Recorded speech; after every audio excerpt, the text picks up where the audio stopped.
찬양이 은혜스럽습니다.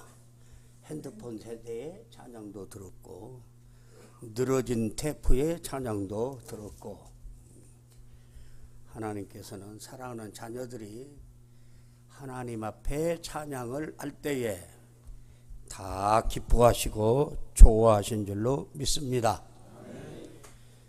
새해를 맞이했네요. 2020년 새해, 우리 등대교회 사랑하는 성도님들, 육신은 비록 쪽방이나 임대주택에 누워 있어도 여러분들의 영혼은 천국의 대저택에서 사는 복된 새해가 되시기를 축복합니다. 집사의 사명 그랬는데, 재직의 사명, 재직이라 그러면은 목사, 전도사, 조직교회는 장로, 집사, 안수를 받은 집사를 집사라 그럽니다. 법적으로.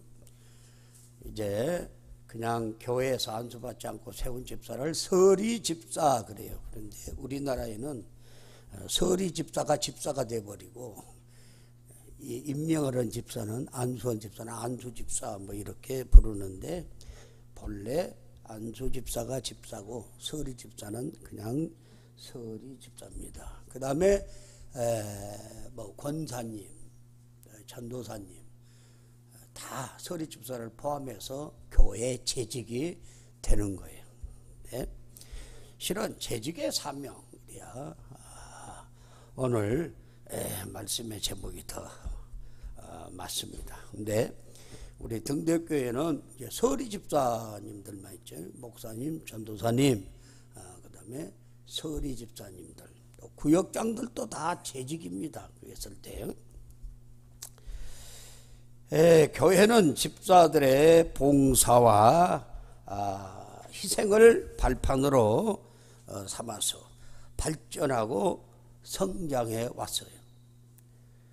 오늘날은 교회마다 서리 집사라는 이름으로 집사직을 너무 남발한 듯한 그런 경향이 없지 않아 있어요. 세례받고 한 2년 되면 그냥 무조건 서리 집사. 지금은 헌법이 수정돼서 그 부분이 빠졌습니다만은, 우리 헌법에 수정되기 전에 이런 내용, 서리 집사는 어떻게 세우는가? 거기에 그런 조항이 있어요. 서리 집사는 평신도 5명당 하나를 세운다. 그런 조항을 뺐어요. 왜냐하면 막 이렇게 남발해서 세우니까 이것을 빼야 된다. 또 내가 헌법수정위원회에 있었는데, 그래도 이런 기준이 없으면 앞으로 어떻게 알겠냐. 이 기준은 그대로 두자. 그래도 많은 사람들이 조계에서 그것을 빼기로 결의를 해서 뺀 거예요. 그 말은 뭔 말이냐면은, 평신도 5명당 서리 집사를 하나 세운다는 것은 한 구역을 책임질 수 있도록 하기 위한, 해설을 하자면 그런 거예요. 지금 우리 헌법에는 빠져서 그냥 뭐 서리 집사를 아무리 많이 세워도 뭐 법적 어떤 근거가 없고, 교회 형편에 따라서 그렇게 한 것 같아요. 그런데 사도행전 6장 3절로 6절까지의 초대교회 집사 임명 요건에는 여기에 세운 집사는 안수해서 세웠어요. 그래서 요즘으로 말하자면은 안수 집사인 거죠, 그게요. 그래서 집사직이 그렇게 단순한 직분이 아니에요. 자격이 엄격합니다. 한번 말씀 볼까요? 자, 그냥 쭉 한번 읽어보십시다. 시작. 그때의 제자가 더 많아졌는데 헬라파 유대인들이 자기의 과부들이 매일의 구제에 빠짐으로 히리파 사람을 원망하니 12 사도가 모든 제자를 불러 이르되, 우리가 하나님의 말씀을 제쳐놓고 접대를 삼는 것이 마땅하지 아니하니, 형제들아 너희 가운데서 성령과 지혜가 충만하여 칭찬받는 사람 7을 택하라. 우리가 이 일을 그들에게 맡기고 우리는 오로지 기도하는 일과 말씀 사역에 힘쓰리라. 6절 5절까지 시작. 5절 6절. 온 무리가 이 말을 기뻐하여 믿음과 성령이 충만한 사람 스데반과 또 빌립과 브로거로와 니가노르와 디몬과 바베나와 유대교에 입교했던 안디옥 사람 니골라를 택하여 사도들 앞에 세우니 사도들이 기도하고 그들에게 안수하니라. 처음에 예루살렘 교회 문제가 발생했어요. 왜냐하면은 그 가난한 사람들이 많이 들어와서 교회가 제공하는 말하자면 등대교회 점심 먹듯이 여기에서는 계속 교회에서 떠나지 않고 먹고 있는 사람이 있어요. 특별히 과부들. 그런데 여기에 헬라파 과부가 히브리파 과부가 나와요.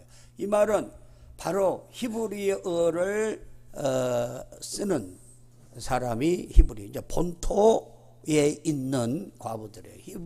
헬라어를 쓰는 사람은 이제 외지에서 온 사람들이에요.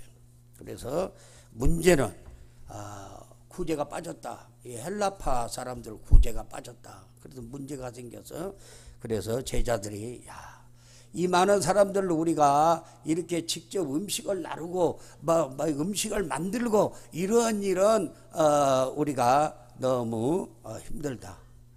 우리는 기도하는 것과 말씀 전하는 것만 전무할 테니까 너희들 가운데서 집사를 선택하여 세워라. 그래서 어떤 기준에 의해서 세웁니까? 성령이 충만하고 지혜가 충만하고 교회 앞에서 칭찬 듣는 사람 7명을 세워라. 그래서 스데반과 빌립과 쪽 이름이 나옵니다.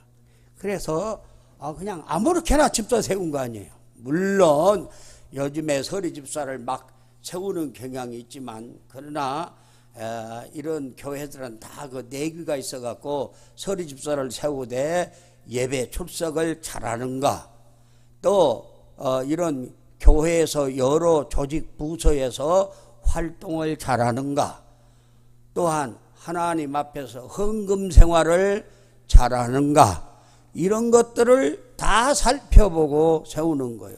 등대교회도 그런 기준에 의해서 서리 집사를 세운 줄로 알아요. 때문에 바로 이러한 교회에서 직분을 갖고 일한다는 것은 하나님께서 우리에게 주신 특별한 특권이에요. 아무에게나 주는 거 아니라 그 말이에요. 그게. 왜냐하면 교회는 당신의 피로 값을 주고 산 교회이기 때문에 바로 그 교회를 섬기는 일꾼들. 나는 집사도 아니고 아무것도 아니니까 나는 안 해도 되겠네. 그게 아니에요. 어떨 때 우리는 다 주의 은혜를 힘입어서 주의 몸된 교회를 섬기는 일꾼들, 하나님의 종들이라는 사실을 알아야 돼요.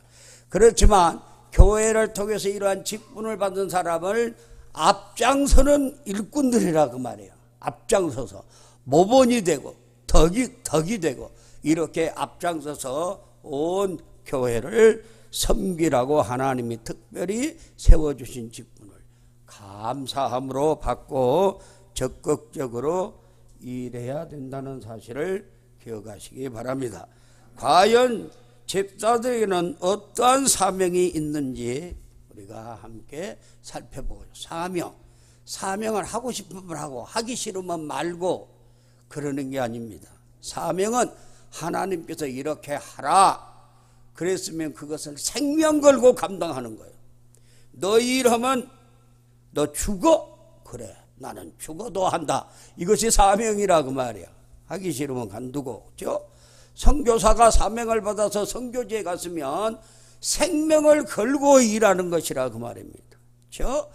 교회에서 교회를 섬기라고 하나님께서 이러한 직분을 주신 것은 사명에 해도 되고 안 해도 되는 것이 아닙니다.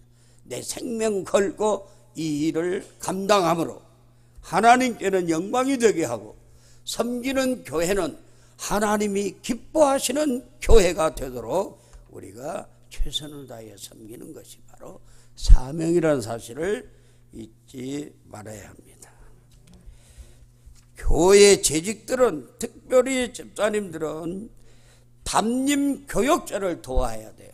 목사님만 아니라 함께 일하는 전도사님들, 또 조직교회 같으면 장로님들, 권사님들, 이렇게 함께 교회를 받들어 섬기는 것이.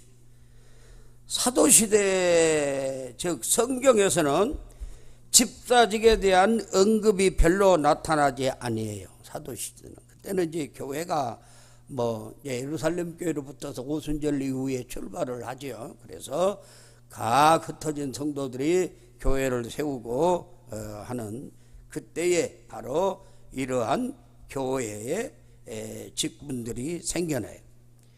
하지만 사도 이후 세대는 집사직에 관한 언급에 많이 성경에 나타나는데, 거기 보면 우선 집사들은 철저히 감독에 의해서 임명이 되었음을 알 수 있습니다.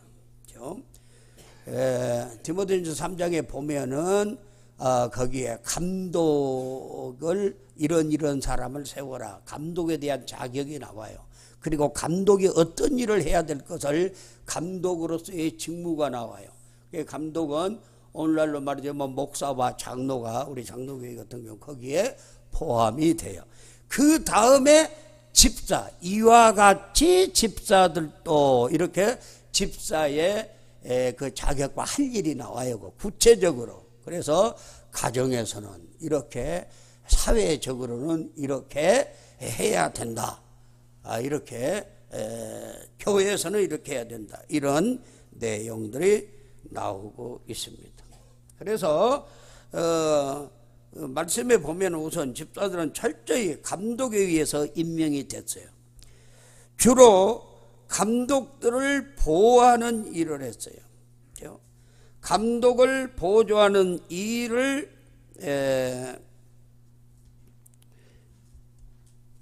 할 만큼 그들이 한 일은 매우 다양했다는 사실이에요. 그리고 이 장로가 세워지기, 지금 우리 장로교에서는 성만찬식을 할 때, 성찬식을 할 때에, 성례식을 거행할 때에 떡과 포도주를 우리 장로님들이 돌리고, 또 장로님들이 없으면 부목사들도 할 수 있어요. 근데 이런 이 초대교회에서는 주로 집사들이 이 일을 도왔다는 사실을 알 수 있습니다. 이는 그만큼 집사직이 목회자와 밀접해 있었음을 보여주고 있어요. 말하자면 집사는 목회자의 손과 발 같은 존재예요. 집사란 용어 자체가 종이란 그런 뜻이에요. 원문을 보면은 종, 보호자, 이런 의미를 가지고 있는데, 이는 집사들이 목회자와 어떠한 연관성이 있는가를 보여주고 있는 겁니다. 그래서 집사는 담임 교역자의 목회 보조자라, 그 말이에요. 하나님은 목회자를 통해 교회를 관리하고 다스립니다. 목회자는 집사들을 통해서 목회하는 거예요. 따라서 초대교회에서, 초대 예루살렘 교회에서 집사를 세운 목적이, 너무 목사님이 이렇게 식사를 준비하고 식사를 나누고 설거지하고 이렇게 하다 보니까 뭐가 등한해져요? 기도하는 것과 말씀 준비가 등한해지는 거예요. 그러니까 교회에 문제가 발생하는 거예요. 왜 우리는 이게 밥을 안 주냐? 한쪽에서는 이렇게 불평이 일어나기 시작한 거예요. 그래서 너희들 가운데서 성령과 지혜가 충만하고 칭찬 듣는 사람들 7을 선택해서, 우리가 지금까지 이렇게 구제를 도맡아 섬겨왔던 일을 우리는 그들에게 맡기고, 우리는 영적인 일, 기도하는 일, 말씀 전하는 일에 우리는 온 힘을 기울이겠다. 그래서 이렇게 집사를 세웠다는 거예요. 그래서 우리 교역자들은 이런 교회 각 분야의 봉사는 집사들을 통해서 바로 목회를 하는 거예요. 따라서 교회를 섬기는 모든 일에 목회자와 집사를 구분하는 것은 어쩌면 옳지 않아요. 그렇죠? 교회를 섬기는 일에는 집사는 목회자와 하나가 되어야 돼요. 담임 교역자만이 목회자가 아니라 집사도 교회를 섬기는 목회자임을 우리가 명심해야 합니다. 사도 바울에게는 많은 집사들이 그를 섬겼어요. 함께 사역을 했는데 브리스길라 아굴라 부부가 있었죠. 베베, 갱그레학교의 집사 베베 이렇게 기록하고 있어요. 그리고 에바브로디도 이런 사람들이 바로 바울을 돕는 이런 집사의 직분을 가진 사람이라는 걸 알 수 있어요. 많은 집사들이 그의 목회와 선교 사역을 도왔다는 것입니다. 그렇습니다. 주의 일은 목회자 혼자 하는 거 아니란 말이에요. 온 교회 성도들이 다 하나 돼서 섬겨야 되고, 재직들은, 직분자들은 앞장서서 그들의 모범이 되어야 한다는 사실을 우리에게 말씀해 주고 있어요. 바울의 목회는 혼자만의 단독 목회가 아니라 이런 집사들과 함께한 공동 목회였다는 사실을 우리에게 성경은 보여주고 있어요. 오늘날에도 교회 집사들이 함께한다는 의식 없이는 어떠한 교역자도 목회에 성공할 수가 없습니다. 등대교회 집사님들 한번 손 한번 들어보세요. 금년에 세움 받은 사람들. 예, 감사합니다. 여러분들을 앞장 세워서 온 교회가 교회를 섬기게 함으로 목사님을 도와서 함께 교회를 세워가는 목회자의 길에 서 있는 거예요. 목회의 길에 서 있는 거예요. 그 다음에 두 번째는 어떻게 해야 될 것인가. 다방면에서 봉사 부분을 집사들은 담당해야 합니다. 교회 안에는 목회자의 손길이 미쳐야 할 곳이 대단히 많죠. 그런데 목회자의 손길이 그 모든 곳에 일일이 미친다는 것은 사실상 불가능하다고. 한 몸으로 어떻게 다 하겠어요. 벌써 성도가 80명, 100명, 120명 이렇게 넘어가는데 어떻게 목사가 일일이 다 할 수 있어요? 교역자가 어떻게 다 할 수 있어요? 하나님께서 교회에 집사직을 허락하신 것은 바로 이 때문이에요. 집사는 목회자의 손길이 사실상 미칠 수 없는 모든 봉사를 대신 감당해야 돼요. 예배를 준비하는 일, 교회를 청소하는 일에서 붙어서 식당, 봉사, 연약한 성도를 가르치고 돌보는 일, 교회에 재정이 미치지 못하는 크고 작은 경제적 부담까지 집사들은 고루 나누어져야 돼요. 목사가 알아서 다 하겠지 뭐. 우리가 그런 거 걱정하게 생겼어. 이제 나 금전에 처음으로 집사 됐어. 이렇게 하면은 교회가 세워져 갈 수 없단 말이에요. 집사의 직무는 한정될 수가 없어요. 교회에서 봉사가 요구하는 모든 일은 집사들의 몫이에요. 어느 특정한 일만을 고집해서 담당하려는 것도 결코 바람직한 모습일 수는 없어요. 나는 그거 못해요. 나는 이런 것만 나는 할 수 있어요. 그렇죠? 예를 들면 그런 경우죠. 나는 청소는 못해. 나 우리 집에서도 청소 안 해요. 그래도 나는 밥은 할 수 있어요. 이렇게 말할 수 없다고 말해요. 아니, 주님께서 어떤 일인지 시키면 하라고 세워줬는데 주님 나는 안 돼요. 왜 나를 시켜요? 옆에 김집사 시키세요. 그런 거 잘해요. 저 사람은. 나는 그런데 못해요. 이런 건방진 종이 어디 있어요? 이럴 수 없다 그 말이에요. 교회의 모든 봉사의 요구는 집사님들의 공동의 짐이에요. 함께 감당해야 될 일이란 말이에요.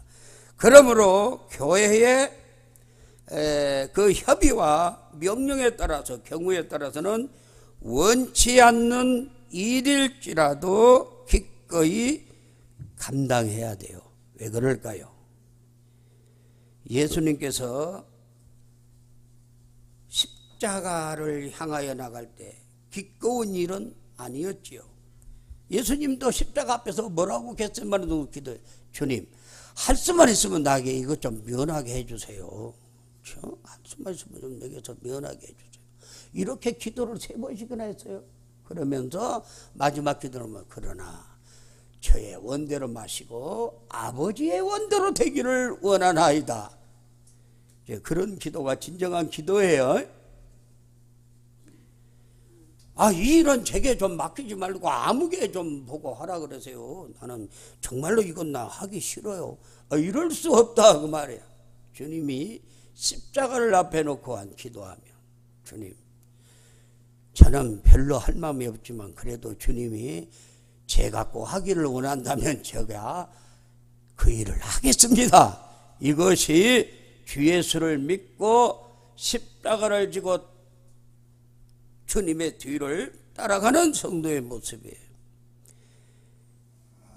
그것이 하나님의 뜻이었고 온 인류를 구원하는 일이었기에 순종하여 주께서 십자가를 지신 것처럼 우리 재직들 역시 기꺼운 일이 아닐지라도 그것이 하나님의 뜻이고 교회를 위하는 일이라면 순종하는 자세로 어떤 일이든지 기쁨과 즐거움으로 감당해야 된다는 사실입니다. 성도님들 아멘 소리가 안 난 거 보니까 나는 정말로 마음에 안 들어. 그렇습니까? 마음에 안 드는 게 아멘이 나와버렸어요. 어떤 일인지 맡겨도 주님, 저는 그 일을 감당하겠습니다. 금년에 저를 집사의 직분으로 앞세웠으니 앞장서서 기쁨으로 감사함으로 온 교회 성도들이 함께 손잡고 이 일을 감당하겠습니다. 이렇게 아멘 하시기 바랍니다. 다음에 우리 집사님들은, 교회 재직들은 성도들의 생활을 잘 돌봐줘야 돼요. 요즘에 안타까운 일이 있어요. 그렇게 그냥 집단으로 너무 생활이 어려워서 가족들이 죽어버리고 극단적인 선택들을 하는 것을 보면 그 사람이 혹시 교회 어느 교회에 등록한 성도는 아닐까, 저는 그런 마음이 들고, 분명히 그분이 사는 옆에 가까운 교회에, 그렇잖아요. 대한민국 서울에서 몇백 미터 안에 교회가 몇 개씩 있는지도 모르는데 이웃에 대해서 얼마나 무관심했으면 이런 일이 생겼을까. 앞으로는 이런 사람들을 교회들이, 성도들이 발견하여 복지사각지대에 있는 사람들일지라도 교회가 먼저 손을 뻗쳐서 이런 비극이 일어나지 않았으면 좋겠다, 그런 안타까운 마음들이 일어나요. 속사도 시대에, 속사도라는 말은 사도들을 이어서 주의 일을 감당했던 사람들을 속사도라고 그래요. 이 속사도 시대에 나타난 집사들의 직무 가운데 빼놓을 수 없는 중요한 직무는 신방과 관련된 직무이에요. 집사들은 환자와 궁핍한 자와 과부와 고아들을 찾아다니며 그들을 위로하고, 초대교회에서도 집사를 세운 목적이 구제에 빠진 과부들을 잘 돌보기 위해서 세워진 거잖아요.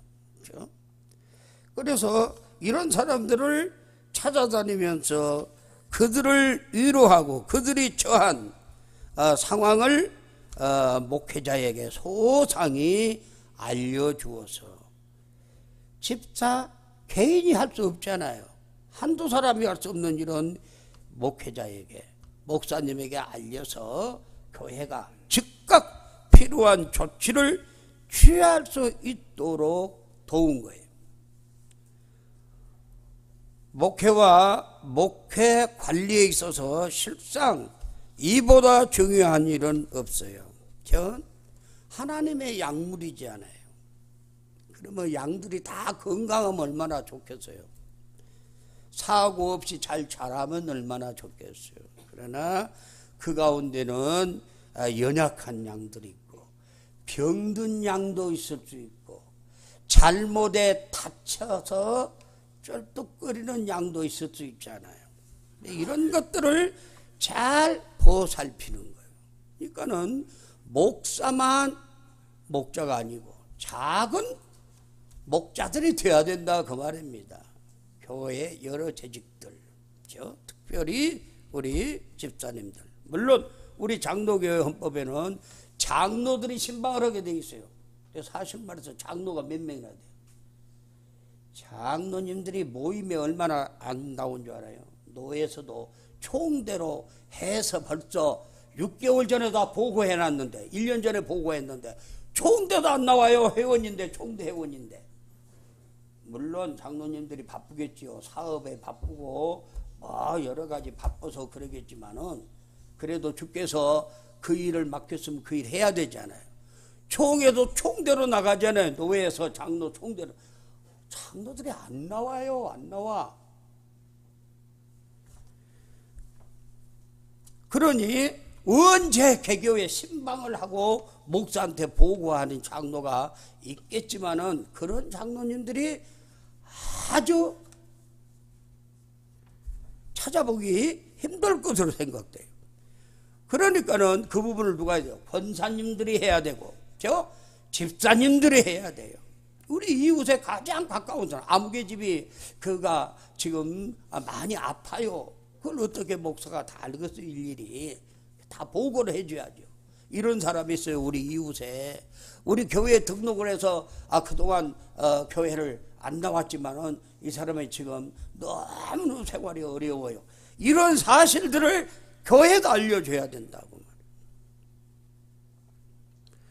돌발적으로 일어나는 성도들의 문제를 교회가 수시로 파악하고 즉각 필요한 조치를 내리는 일은 결코 쉬운 일이 아니에요.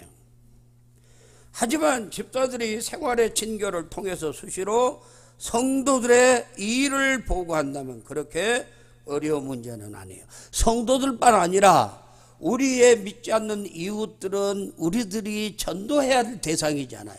그래서 그들도 면밀히 살피고 어려움에 어떤 처하면은 교회가 도울 수 있는 일이 무엇일까? 이런 걸 기도하면서 생각하면서 교회에다 보고하여 교회의 사랑의 손길들이 그들에게도 미치게 해야 될 책임이 있다. 왜? 우리는 우리의 이웃들이잖아요.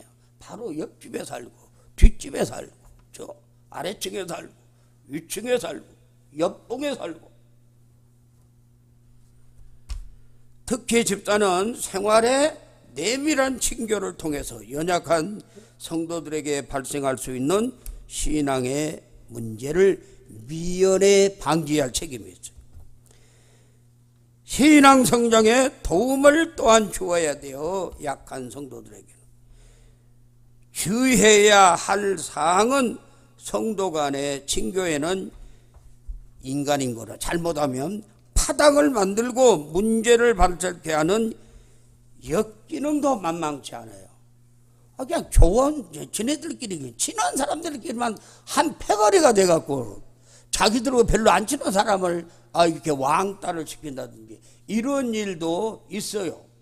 또 어떤 믿음이 없어갖고 어떤 문제를 야기시켜갖고 이걸 점점점 확대시켜서 교회에 해를 끼치고 이웃들에게 전도를 방해하는 이런 사람들도 없지 않아 있다는, 이런 거 조심해야 된다고 말이죠. 기도 많이 하고 하나님 말씀으로 자신을 늘 살피면서 나아가는 분들이 교회의 재직이 돼요. 집사들이 돼야 돼요. 그러므로 이러한 직무를 행할 때는 디모데전서 3장 8절로 11절 한번 말씀 읽어보십시다. 시작. 이와 같이 집사들도 정중하고 일구이연을 하지 아니하고 술에 임박하지 아니하고 더러운 일을 탐하지 아니하고 깨끗한 양심의 믿음의 비밀을 가진 자라야 할지니 이에 이 사람들을 먼저 시험하여 보고 그 후에 책망할 것이 없으면 집사의 직분을 맡게 할 것이요 여자들도 이와 같이 정숙하고 모함하지 아니하며 절제하며 모든 일에 충성된 자라야 할지니라. 위에는 남자 집사고 아래는 여자 집사. 이렇게 성경은 이렇게 자세하게 가르치고 있어요. 근데 이러한 자격을 비춰서 이렇게 세우려고 보면은 100점, 저거 다 지키면 100점짜리잖아요. 100점짜리. 근데 100점짜리가 어디 있어요? 90점, 80점만 돼도 정말 좋겠는데 이 사람 세워 안 세워? 아유, 이 사람 정말 그냥 60점짜리로 세우자.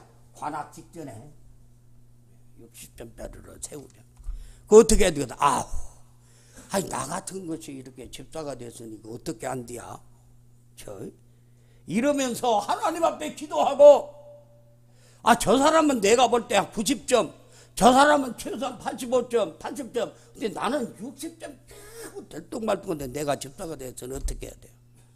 야, 나도 집사 됐다. 이러는 게 아니고 하나님 앞에 기도하면 주님, 저도 충성할 수 있는 은혜를 주십시오. 저분들보다 정말로 저분들과 보조를 맞춰서 주의 몸된 등대교회를 섬겨가는 데에 제가 거치는 자가 되지 않게 해주세요. 이렇게 기도하면서 따라가야 되잖아요.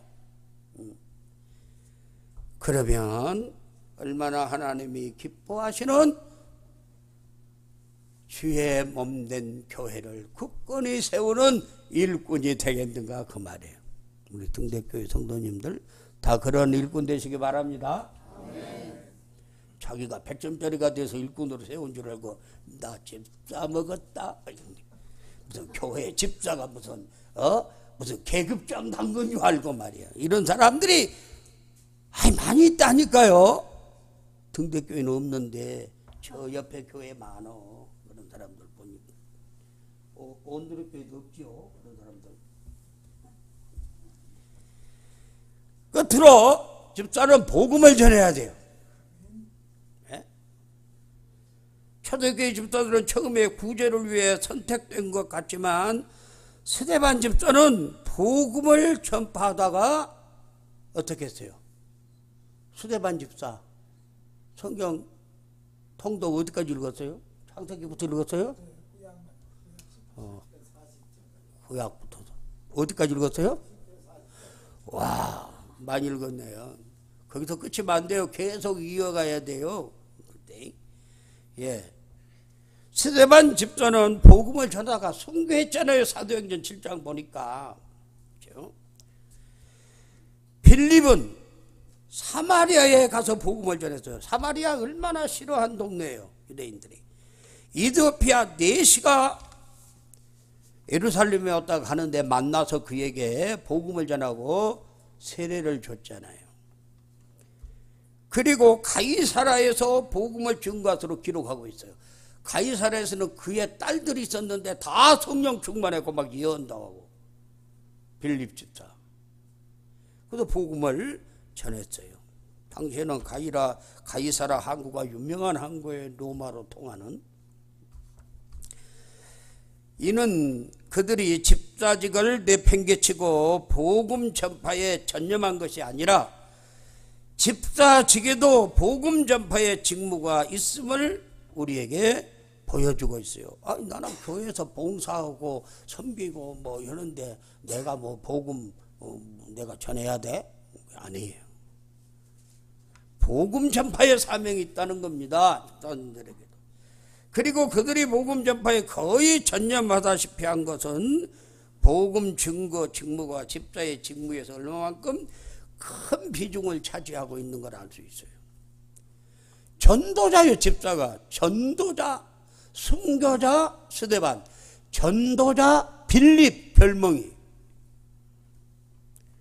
집사로서 봉사를 많이 했다고 해서 그리스도인으로서 기본적으로 가지는 복음 전파의 직무가 삭감된 것이 아니라는 것입니다. 사람의 신체는 기능이 각기 다릅니다. 손은 일을 할 수 있지만 입은 말할 수 있지 않아요. 진정으로 하나님께 헌신한 청지기들이라면 모든 신체를 하나님의 영광을 위해서 사용해야죠. 그래서 손으로는 봉사를 하고 입으로는 나가서 복음을 전하는, 그것이 우리 성도들의 참모습이에요. 크든 작든 교회는 집사들에 의해서 움직입니다. 집사님들의 봉사로 교회가 세워지고 든든히 서가고 주의 일을 감당케 되는 거예요. 따라서 집사님들이 믿음이 살면 교회도 삽니다. 집사들이 봉사하면 교회도 봉사하는 교회가 돼요. 교회는 집사들이 살아나야 합니다. 집사들이 일하고 집사들이 봉사하고 집사들이 겸손해야 교회는 교회로서 제 사명을 다하게 됩니다. 끝으로 출애굽기 17장 8절로 13절 한번 읽어봅시다. 시작. 그때에 아말렉이 와서 이스라엘과 느비딤에서 싸우니 모세가 여호수아에게 이르되 우리를 위하여 사람들을 택하여 나가서 아말렉과 싸우라. 내일 내가 하나님의 지팡이를 손에 잡고 산꼭대기에 서리라. 여호수아가 모세의 말대로 행하여 아말렉과 싸우고 모세와 아론과 훌은 산꼭대기에 올라가서 모세가 손을 들면 이스라엘이 이기고 손을 내리면 아말렉이 이기더니 모세의 팔이 피곤함에 그들이 돌을 가져다가 모세 아래에 놓아 그가 그 위에 앉게 하고 아론과 훌이 한 사람은 이쪽에서 한 사람은 저쪽에서 모세의 손을 붙들어 올렸더니 그 손이 해가 지도록 내려오지 아니한지라. 여호수아가 칼날로 아말렉과 그 백성을 쳐서 무찌르니라. 아말렉이 쳐들어왔어요, 이스라엘에게. 어떤 사람이 당하냐면 뒤쳐져갖고 불평한 놈들이 아말렉 군사에게 죽임을 당하고 하는 거예요. 왜? 야, 우리를 가나안 복지로 데려간다도 이게 뭐냐? 이 광야에서 말이야, 이거 먹을 것도 없고 더워 죽겠다, 막 별 불평을 당하고 마실 물도 없다, 막. 그 뒤쳐졌어요. 마귀가 그런 사람에게 붙은 겁니다. 교회에서 열심으로 신앙생활을 않고 뒤쳐져갖고 맨날 불평 불만이라고, 에이 목사님이다 어떻고 집사가 어쩌고 이렇게 불평하면은 마귀가 달라들어요. 이런 이스라엘 민족에게 모세가 여호수아가 그랬어요. 너는 나가 싸워라. 겪어놓고. 복음 전파는 원수마귀와 싸움이에요. 전쟁이에요. 그리고 모세는 뭘 해요? 산 위에 올라가서 그들이 지금 저 들판에서 골짜기에서 싸우고 있는 그 장면을 보면서 모세가 기도하기 시작하는 거예요. 손을 들고 기도해요. 모세의 손이 올라가서 막 기도를 하면 이스라엘이 와 이기는 거야. 모세가 이제 나이 많아 팔이 아프니까 팔이 내려오면 이스라엘이 아말렉 군대에게 또 지기 시작하는 거야. 옆에서 누가 보고 있어 이것을? 아론과 훌이 보고 앉았어요. 이거 안 되겠다 이거. 그래서 처음에는 모세가 편히 앉을 수 있는 돌을 주워다가 딱 앉혀놓고 거기서 손을 들고 기도를 하는데 모세가 또 손이 내려오니까 안 되겠다. 양쪽에서 한쪽에는 아론이 한쪽에서는 훌이 붙들고 있는 거야. 막 그리고 막 계속 모세가 기도를 하니까 이스라엘이 대승리를 거뒀어요. 그렇습니다. 여러분들은 여호수아와 같이 나가서 전쟁을 복음 전파의 전쟁을 수행하고 목사님은 이 일을 위해서 아무개 성도가 지금 누구를 위해서 기도하고 복음을 전하고 있습니다. 그 영혼이 주께 돌아오게 해 주십시오. 목사님은 전도님들 막 함께 이렇게 기도를 할 때에 저 놀라운 새 생명들이 주께로 돌아오는 역사가 일어날 줄로 믿습니다. 전도들 많이 하시기 바랍니다. 윤민옥 집사님, 집사 아직도 안 됐어? 얼른 집사해요, 빨리. 그리고 부지런히가 복음 전하고요. 이런데 부지런히 좀 돌아다녀야겠어. 너무 무겁게 생겼구만. 부지런히 돌아다니면서 복음 전하고 해서 집사님 빨리 돼요.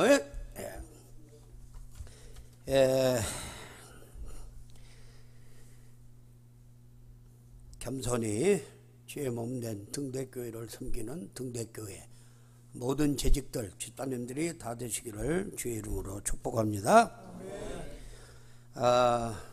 오늘 기도 제목입니다. 담임 목사님을 교역자를 잘 돕게 하옵소서. 그 다음에 다방면의 봉사를 기쁨으로 감당케 하옵소서. 성도들의 생활을 세심하게 살피게 하옵소서. 복음을 담대하게 증거하게 하옵소서. 오직 등대교회를 섬기라고 주신 직분 기쁨으로 즐겁게 감당케 하옵소서. 오늘 말씀을 들었고 이 시간 말씀한 대로 다 같이 주여 한번 부르고 동성으로 기도하겠습니다. 주여!